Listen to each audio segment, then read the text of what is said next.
नाम भूल गया पासवान का बेटा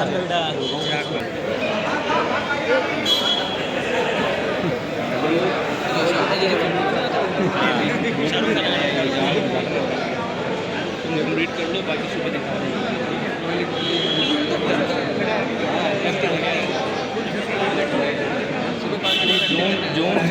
अरे अभी तो इधर आया ना हम लोग 6 स्वागत कल सुबह बोल कर लेना तुमको, ठीक है? आ जाना 10 मिनट।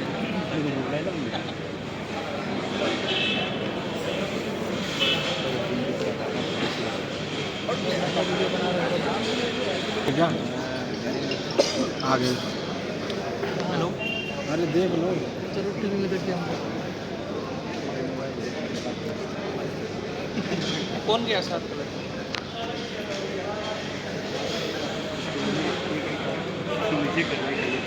नहीं देखो, जो उनका कुछ आया नहीं है अभी आया कोई नहीं है, समझ गया? नीचे क्या करेंगे? नीचे अगर आया तो हाँ 40% देखेंगे अगर आप देख रहे हैं। कामय राज्यं स्वर्गं कामय दुखताप्तानां प्राणिनां आर्तिनाशनाय। यह दुनिया के विशालतम लोकतंत्र के प्रधानमंत्री स्वयं को प्रधान सेवक तथा जनता को जनार्दन मानते हैं, तो निस्वार्थ सेवा एवं राष्ट्रभक्ति की पराकाष्ठा वाली भारतीय परंपराएं नए रूप में जीवंत उठती है।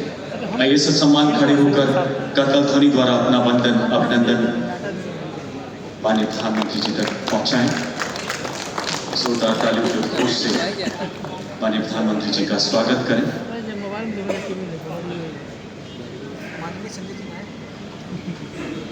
भारत की सेवा तीर्थ के दिव्य प्रांगण में भारत के माननीय प्रधानमंत्री श्री नरेंद्र मोदी जी का हम हार्दिक स्वागत करते हैं। इस ऐतिहासिक लोकार्पण कार्यक्रम में उपस्थित केंद्रीय मंत्रिमंडल के आदरणीय मंत्रीगण एवं आप सभी विशिष्ट अतिथिगण की गणना में उपस्थिति को भी नमन करते हैं। दिव्य सचिव सेंट्रल विस्टा उन्मुखी एवं सुलभ प्रशासनिक संरचना प्रदान करने के लिए परिकल्पित किया गया। रक्षा कार्यालय परिसर जैसे अनेकों महाप्रदय सर्वोच्च देशवासियों की सेवा आराधना, संविधान स्वाभिमान और श्रम सबसे बड़ी साधना, तो प्रधानमंत्री कार्यालय स्वतः एक ऐसा सेवा तीर्थ बन जाता है जहां राष्ट्र सर्वोपरि के संकल्प से प्रज्वलित राष्ट्र निर्माण की अखंड ज्योति सदैव जाज्वल्यमान रहती है। वो तपोभूमि जहां माधव सेवा की भागीरथी मानव सेवा बनकर बहती है। दिव्य सचिवों इन अद्भुत पदों के बीच आवासन और शहरी कार्य मंत्रालय के माननीय केंद्रीय मंत्री श्री मनोहर लाल जी से निवेदन, कृपया स्वागत संबोधन के लिए पधारें होते।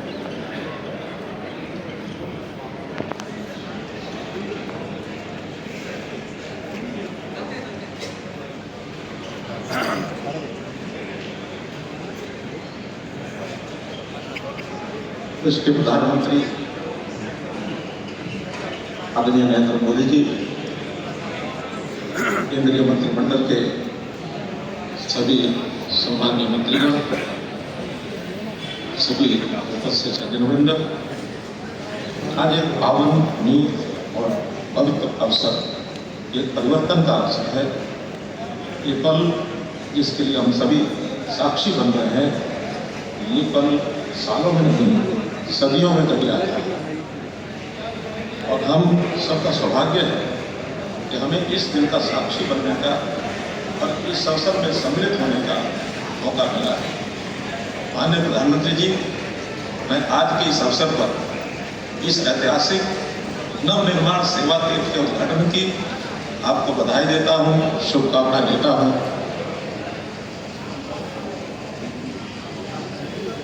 इसके साथ ही मैं आपके अपने परिवारजनों और देश के 140 करोड़ लोगों को भी इस अवसर की बधाई और शुभकामनाएं देता हूं। इस परिवार की सेवा के संकल्प को लेकर इस तीर्थ का सेवा तीर्थ का निर्माण किया गया है। माननीय प्रधानमंत्री जी, हम सब जानते हैं कि न तो केवल एक सरकारी कार्यालय है, और न ही ये केवल एक नई सुंदर इमारत है। माननीय प्रधानमंत्री जी, ये स्थान आपके नेतृत्व में भारत की नई सोच है कि जो यहाँ पास में मेट्रो स्टेशन, जिसको उद्योग भवन कहा जाता था, आज भारत की गौरवशाली चिंतन परंपरा से निकला जीवन मंत्र है, जिसमें व्यक्ति और समाज दोनों का समावेश है। कहा गया है, सेवा धर्मः परमः श्रेयः, यानी सेवा धर्म सबसे उत्तम है। हमारे कर्मयोगी प्रधानमंत्री श्री नरेंद्र मोदी जी की सेवा भाव से की जा रही अंबर अथक कार्य साधना से भारत आज तेज विकास का पर्याय बन गया है। के बीच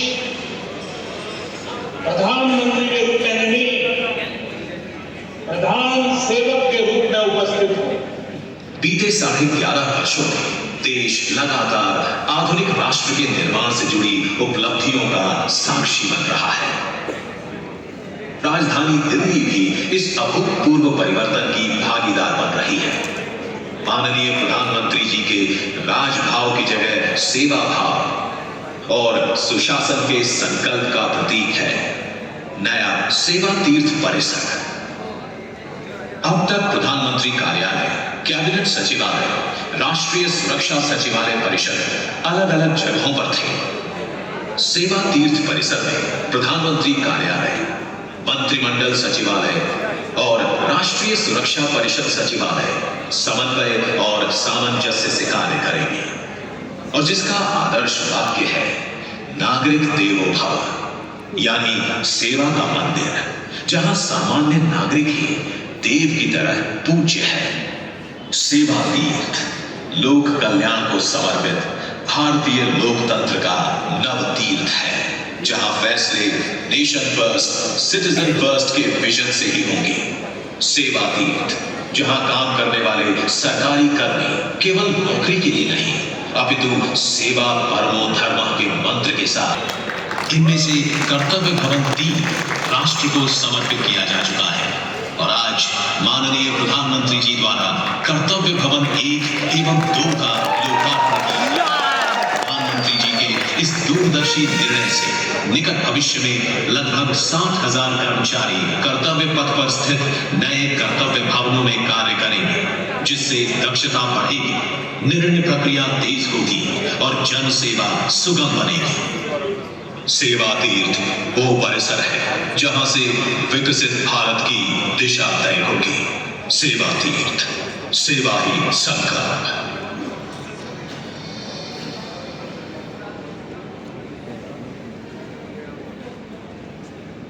माननीय प्रधानमंत्री जी से विनम्र निवेदन, कृपया मंच पर पधारकर नए भारत को प्रतिबिंबित करते कर्तव्य भवन 1 और 2 की पट्टिकाओं का रिमोट द्वारा अनावरण करें। आवासन और शहरी कार्य मंत्रालय के माननीय केंद्रीय मंत्री श्री लाल जी, विज्ञान तथा प्रौद्योगिकी एवं के माननीय राज्य मंत्री स्वतंत्र प्रभार डॉक्टर जितेंद्र सिंह जी तथा राज्य मंत्री श्री लोखन साहू जी से मंच पर आप देख लीजिए। देख लीजिए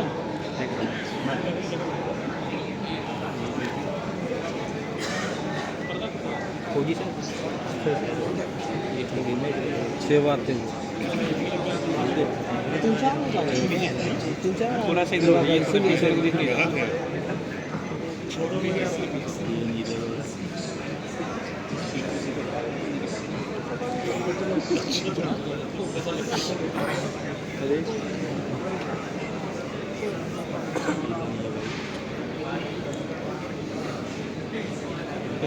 अंदर यार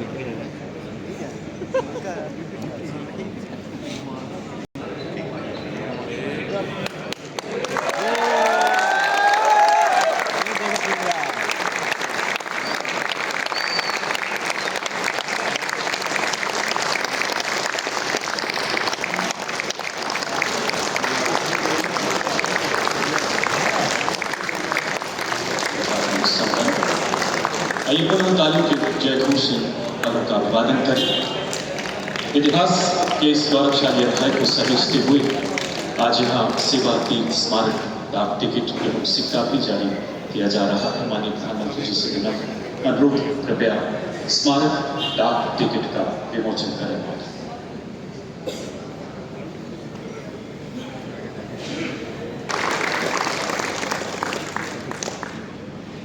बहुत बहुत आभार श्रीमान। अत्यंत अच्छे संकल्प की जितनी भी समिति ये डाक टिकट तथा सिक्का नई प्रेरणा का अग्रदूत बनेगा, देश विदेश में संदेश देगा कि भारत की शासन मूल्य से जारी है, जिसे अभी अपनी रोबोटिक टेक्निक द्वारा संयोजित कर सेवा की परिसर में लगाया गया है।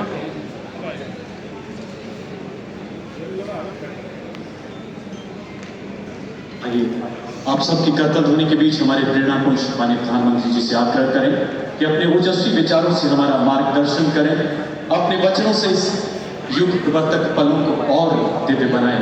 माननीय प्रधानमंत्री महोदय।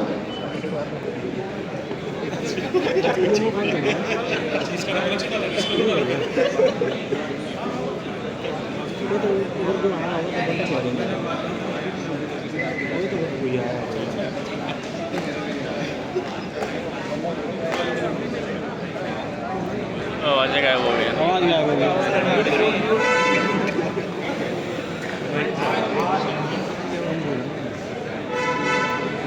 एक नए इतिहास को बनते देख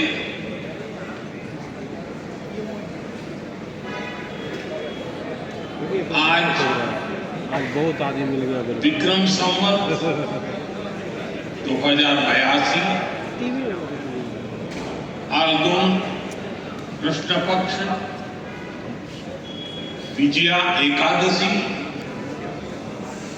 ये महत्वपूर्ण शुभ दिन माघ 24 सब संवत 1947 का पुण्य अवसर और आज की प्रचलित भाषा में कहूं तो 13 फरवरी का ये आगे रखी तो भारत की विकास यात्रा में एक नए आरंभ का साक्षी बन रहा। हमारे यहां शास्त्रों में विजया एकादशी का महत्व रहा। इस दिन जिस संकल्प के साथ आगे बढ़ते हैं उसमें विजय अवश्य प्राप्त हो। आज हम सभी भी विकसित भारत का संकल्प लेकर सेवा तीर्थ में, कर्तव्य भवन में प्रवेश कर रहे हैं। अपने लक्ष्य में विजयी होने का दैवीय आशीर्वाद हमारे साथ है। मैं आप सभी को, पीएमओ की पूरी टीम को, कैबिनेट सचिवालय और विभिन्न विभागों के सभी कर्मचारियों को सेवा तीर्थ और नए भवनों की बधाई देता हूं। मैं इनके निर्माण से जुड़े सभी इंजीनियर्स का और श्रमिक साथियों का आभार व्यक्त करता हूं। साथियों, आजादी के बाद साउथ ब्लॉक और नॉर्थ ब्लॉक